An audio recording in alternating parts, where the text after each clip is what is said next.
जब हम लोग बैठने जा रहे हैं तो उस टाइम थोड़ा सा कुर्सी पे कौन कहाँ बैठेगा, मैं तो बोल रहा हूँ उसमें सीनियरिटी जूनियरिटी थोड़ा दिखना चाहिए। क्या क्या बोला तूने? नहीं, पहले क्या बोला? चल। So guys, rise and fall का एपिसोड 4 रिलीज हो चुका है, जिसका नाम था धोखा, ड्रामा और हंगामा। आप एपिसोड 4 का नाम ऐसा क्यों था वो हम डिस्कस करेंगे, अभी पूरी वीडियो पड़ी है।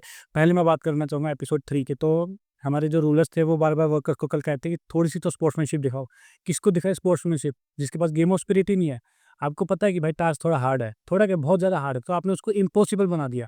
उसको हार्ड लेवल तक रखो ना, कि उनको एक उम्मीद तो हो कि पहुँच सकते हैं। बनने तो उनसे 10 गिलास भी नहीं थे कल, बट एटलीस्ट 10 तक तो रखो। 25 को तो देखते करते ही भाई मैं बिना बैठे बैठे मैंने बोल देता इनको मुश्किल है। तुम अगर 25 नींबू भी रख देते ना काट के, कि हाँ भी लो 25 गिलास जितने नींबू ये रहे, आप उसको मुंह से निचोड़, तो वो भी नहीं होता भाई। नींबू है वो खट्टा होता है। दिमाग खराब कर देता। मुंह से वो करना था, हाथों से नहीं करना था ना। कोई मशीन रखी है फट मार दो। तो आपने गेम ऑफ स्पिरिट नहीं दिखाई, और आप स्पोर्ट्समैनशिप की बात करते हो, अच्छे लगते नहीं हो। एक तो पता नहीं क्यों रूलर्स में से एक भी बंदा मुझे अब तक ढंग का लगा नहीं है। हमारे एक ये नयनदीप जी हैं। पहली बात तो मैं इनके जेंडर पे जाना नहीं चाह, पर इनको जब तक एपिसोड में एक बार ये ही शी पे ना आए, इनका एपिसोड पूरा नहीं होता भाई। तो let me tell you nine, दो जेंडर होते हैं, गर्ल बॉय, मैन वुमेन, नर मादा। अब क्या है कि आप कहते हो कि हाँ भाई हमारे में एक और वो है कि LGBTQ, तो भाई LGBTQ में जो L है ना, वो लेस्बियंस के लिए स्टैंड होता है। अब मैं इस चीज़ का मजाक नहीं बना रहा हूँ, ऑनेस्टली बोल रहा हूँ। लेस्बियन जो है कोई लड़का नहीं हो सकता, वो लड़की ही है। तो बेसिकली जो LGBTQ में L है, वो गर्ल आगे लेके जा सकते हैं, लड़का नहीं ला सकता। तो आप उसको थर्ड जेंडर नहीं बना सकते हो, जेंडर दो हैं। हाँ, अब आजकल क्या चल रहा है कि हमारे जेंडर्स में लोग अपने को अलग अलग तरीके से आइडेंटिफाई कर रहे हैं, जिसमें मुझे कोई ओपिनियन नहीं देना है, मुझे कोई इशू नहीं है। आपको, आप अपने आप को चाहे कुत्ता समझो चाहे बिल्ली समझो, मुझे किसी से कोई दिक्कत नहीं है भाई। मेरे को याद है मैंने जर्मनी की वो देखी थी, लोग कुत्ता समझ रहे थे खुद को, भोग रहे थे रोडों पे, तो करो, मुझे उससे कोई प्रॉब्लम नहीं है। पर इस चीज़ का ना इशू मत बनाओ बैठ के।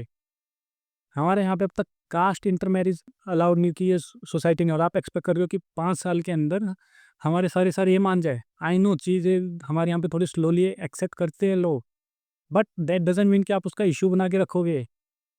आप एक इंडस्ट्री में वर्क कर रहे हो, बहुत ही अच्छे से वर्क कर रहे हो, तो इसका मतलब है कि लोगों ने एक्सेप्ट कर रखा है चीज़ों को। अब आपको चाहिए कि भाई गांव का लड़का तक एक्सेप्ट करे, तो वो नहीं हो सकता। वहाँ पे उस मेंटेलिटी को जाने में अभी टाइम लगेगा।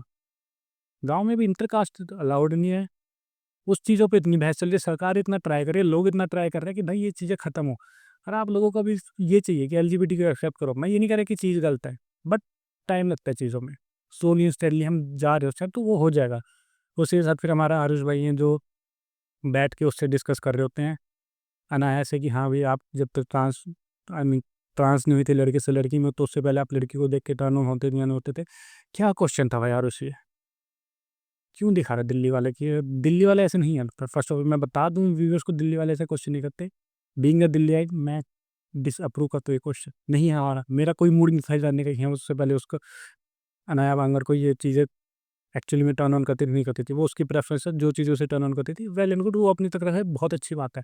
तो उसके बाद अनाया हमें बताते कि बहुत ही फेमस क्रिकेटर ने एक बार उन्हें न्यूज़ सेंड कर दिए थे, और वो काफ़ी फेमस था कि आप सब उसे जानते हो। जब वो कोई ऐसा कमेंट करेगा कि काफ़ी फेमस क्रिकेटर और आप सब जानते हो, तो बेसिकली वो लेवल A या B वाले क्रिकेटर की बात कर रहे हैं, जो बंदे इंटरनेशनल में पैर रख चुका हुआ। अगर वो IPL वाला भी है तो मतलब को बहुत ही ज़्यादा फेमस बंदा। अब मैं यहाँ पे बताने हूँ फॉर एग्जांपल, रिंकू जैसा बंदा जिसने इंटरनेशनल में पैर रखने से पहले उसको कुछ लोग जान गए थे। इस जस्ट मैं बता रहा हूँ कि हाँ भाई, इस लेवल का तो बंदा मिनिमम है। तो जिसने भी किया यार, गलत किया। फिर हमारा आता है कि आज हमें नॉमिनेशंस पता चलते हैं कौन कौन इस हफ्ते नॉमिनेशन के लिए ऑन है। नॉमिनेशन का एक रूल है कि जो हमारी लिफ्ट है, यहाँ पे लिफ्ट जो है वो सब कुछ करता धरता है। तो लिफ्ट जो है वो दो ग्रुप बनाएंगी, दो के, फिर उसमें से एक लिफ्ट ऑपरेटर होगा। लिफ्ट ऑपरेटर सेलेक्ट करेगा इसमें से कौन, उन दो में से कौन एक नॉमिनेट होगा। अब जो लिफ्ट ऑपरेटर कौन होगा ये सिलेक्ट करेंगे रूलर्स। ठीक है, इसके साथ जो हमारा पहला ग्रुप जाता है वो जाता है आरुष और अर्जुन का। तो आरुष और अर्जुन में उनको जो लिफ्ट ऑपरेटर रूलर्स बनाते हैं वो बनाते हैं आकृति को। ऑनेस्टली अब तक आकृति का गेम मुझे बहुत अच्छा लगा था। आज जिस भी बात पे बहस हुई, मुझे कहीं से आकृति गलत नहीं लगी। उसने सिर्फ अपना पॉइंट ऑफ व्यू रखा था, which is not wrong, but हाँ, प्लेस बोल रहा हूँ आकृति। अगर आपको लगता है कि ऐसा कुछ था, तो आपको वहाँ की बजाय शायद अपनी टीम को एज ए पर्सनल आगे बात करनी चाहिए थी, जो कि सब कहते भी है। अगर आपको लगा था स्ट्रेटेजी गलत है, तो आपको हमें वही टोक देना चाहिए था। अगर वही नहीं टोकना था, तो बाद में आके पर्सनल में बात करनी चाहिए थी। उनके सामने मत करो, उन्हें पता है कि बीच में एक इशू आ चुका है, वो इशू बहुत बढ़ चुका है। खैर, अब ये शो का प्लान भी हो सकता है, कुछ भी हो सकता है, बट अब ये इशू बहुत बढ़ चुका है। आकृति वर्सेस 6 हो चुका है, एक गैप आ चुका है आकृति वर्सेस 6 में। तो आकृति जो सेलेक्ट करती है वो करती है आरुष को कि हाँ भी ये बहुत ही इम्पल्सिव डिसीजन लेता है। और आरुष के बारे में मैं सच बोलूँ ना, मैंने अब तक उसको सिर्फ यूट्यूब और इंस्टाग्राम की रील्स, यूट्यूब की रील्स, शॉर्ट्स में और इंस्टा की रील्स पे देखा था। मैंने उसका कोई कंटेंट आज तक पर्सनली अडेप्ट नहीं किया, क्योंकि जो उसका रील्स वगैरह से मेरे को पता चला था उसका जो कंटेंट हो अपने दोस्तों को गाली वाली दे के ये सब करके ही है। मुझे कोई इशू नहीं है उस चीज़ पे, कोई फेमस हो रहा है वेल एंड गुड है भाई, आप अपना कमा रहे हो, जो करो करो, मुझे उसमें कोई इशू नहीं है। तो मेरे को बट मेरा पर्सनली जो वो है कि मेरे को कंटेंट ऑब्जर्व नहीं करना है। बट आज उसको इस शो में देखने के बाद मुझे लगा बंदा ने दिल का साफ है। जो अरबाज है वो बंदा दिल का बहुत तेज है। तो आरुष बंदा दिल का बहुत साफ है, तो ठीक है इम्पल्सिव डिसीजन है, बट हाँ वो स्टैंड लेने वाला बंदा सही टाइम पे है। ये सब चल ही रहता है, इतने में हाना और बाली की लड़ाई हो जाती है। तो वैसे तो मुझे बाली से ही लगता है, उस बहस में बहुत तगड़ी बहस हो जाती है, पर वो बाली के एंड में जो वर्ड्स है वो गलत लगते हैं। And we can not ignore कि अहाना ने भी बोला, बस अहाना बहुत धीरे धीरे बोल के अपना मुंह बना के बैठ गई फिर, और बाली थोड़ा लाउड हुआ है। तो दोनों की वर्डिंग्स गलत थी। मेकर्स ने ध्यान दिया कि हाँ भी हमें अहाना कल वो ना लगे, बट हाँ हमें पता है कि बाली एट दिन हीरो बन के निकलेगा इसमें से। मैं रील्स में देख लेना अभी शाम तक। देन उसके बाद सेकंड ग्रुप जो जाता है वो जाता है आकृति और अनायक, और इसमें लिफ्ट ऑपरेटर बनते हैं अर्जुन। रूलर्स ने अच्छा गेम खेला है कि हाँ भी हमें पता चल जाएगा कि एक्चुअली में अर्जुन क्या सोचता है ये वो। तो अर्जुन जाके सबको लगा था आकृति सेलेक्ट करेगा, बट घर वाला अगर आकृति को सेलेक्ट करता तो होता, तो अर्जुन ने जाके सीधा अनाया को सेव किया और आकृति को नॉमिनेशन में आगे कर दिया। देन जो हमारा थर्ड ग्रुप जाता है वो जाता है संगीता, नूर और कुबरा का। और जिसमें लाइव लिफ्ट ऑपरेटर जाती है वो जाती है अनाया। तो इसमें जो सेलेक्ट करते हैं वो करती हैं संगीता और नूर को। तो संगीता और नूर जो हैं, मुझे नहीं, संगीता और नूर को हाँ एज अ वो नॉमिनेशन सेलेक्ट कर देगी। अब ये नॉमिनेट होंगी इस वीक के लिए, और कुबरा को सेव कर लेते हैं, जिसमें रूलर्स को लगता है कि ये लोग अर्जुन और उसके खिलाफ नहीं बोल पा रहे, जो कि मुझे लगता है कि सही है, कहीं से भी नहीं है सही।